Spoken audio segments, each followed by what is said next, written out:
बात बताओ मेरे भाइयों, ये जो 28 साल का लड़का है, दो बाबा है आज मध्य प्रदेश में। एक है पर्ची वाला, एक है बेलपत्र वाला। अब जो पर्ची वाला है वो क्या कहता है, क्या कह रहा था, हमारी यात्रा रोकने के लिए हमने जैसे ही राष्ट्रपति को चिट्ठी लिखी कि इसकी यात्रा गैर संवैधानिक है, तो मालूम क्या बोला, हरियाणा में ऐसी मंच सजा के बोला उनका नंबर नहीं है, वे राष्ट्रपति को चिट्ठी लिख रहे, वे सुप्रीम कोर्ट जावे की धमकी दे रहे, उनको मोनो नंबर नहीं है, नहीं तो मैं तो फोन पे ही ठटरी बार देता। क्या बोला, फोन पे ही ठटरी बार देता। तो मैंने कहा, ए पर्ची निकाल के सबका भविष्य बताने वाले धीरेन्द्र, अगर तेरी शक्ति में इतनी दम है तो अपनी पर्ची से दामोदर का नंबर भी नहीं निकाल सकता, तो नकली पर्चियां निकालने का काम करता है। बोलो सही बात है कि गलत है? तुम्हारा भविष्य बताता है, और दामोदर का नंबर नहीं निकाल पा रहा था, 98 260 कुछ भी निकाल ले। तो फिर अब बताओ कहां कहां वो नकली सिद्धूगा। एक माता जी गई और माता जी ने कहा बोले आरती लग गई, आ जाओ माता जी आ जाओ। पहुंच गई डुकरिया बेचारी। बोले क्या दिक्कत है, बोले फोर्थ स्टेज का कैंसर है, आखिरी सीमा में। तो बोले अच्छा कोई बात नहीं, 111 परिक्रमा लगाओ बागेश्वर धाम की, अपने आप ठीक हो जाएगा, और गौमूत्र पियो हल्दी डाल के सुबह शाम। माता जी सीधी हती बेचारी, डॉक्टर की दवाई बंद कर दी, भोर और अथा के गौमूत्र पीने लगी। 111 तो 11 परिक्रमा नहीं लगा पाई और ऊपर चली गई।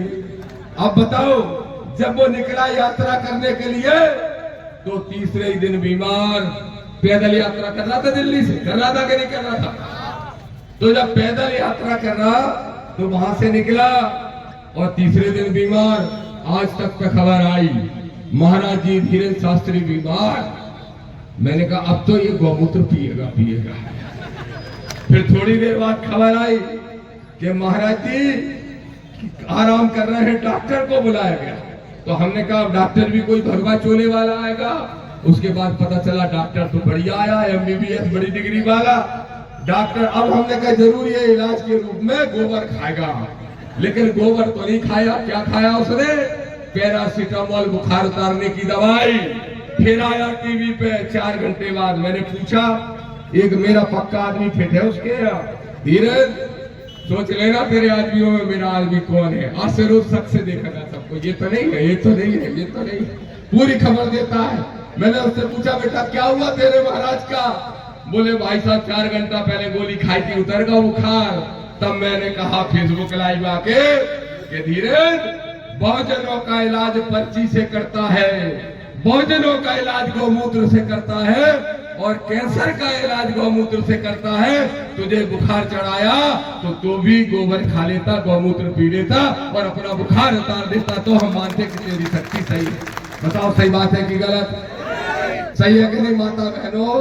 तुम ही बाकी दुकान चला रही हो, हमारी माताएं बहनें नहीं चला रही। और मालूम क्या कहता है, पंडाल में बैठता है और पंडाल में बैठ के और कितनी बड़ी संख्या में आ गए पागलो, ऐसे कहता है, ऐसे करता है, पागलो कितने पागल आ गए, हा हा हा।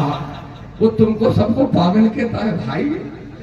और क्यों पागल कहता है, वो गलत नहीं कहता, वो जानता है कि उसको कोई विद्या नहीं आती, वो तुम सबको पागल बना रहा है, और तुम पागल बन रहे हो इसलिए तुमको पागल कहता है। मेरे भाइयों अब तय कर लो, मेरे सुनते हैं लाखों लोग सोशल मीडिया पे, सोच लेना अब जाओगे धीरेन्द्र के अगर पंडाल में तो पागल कहलाओगे, पागल।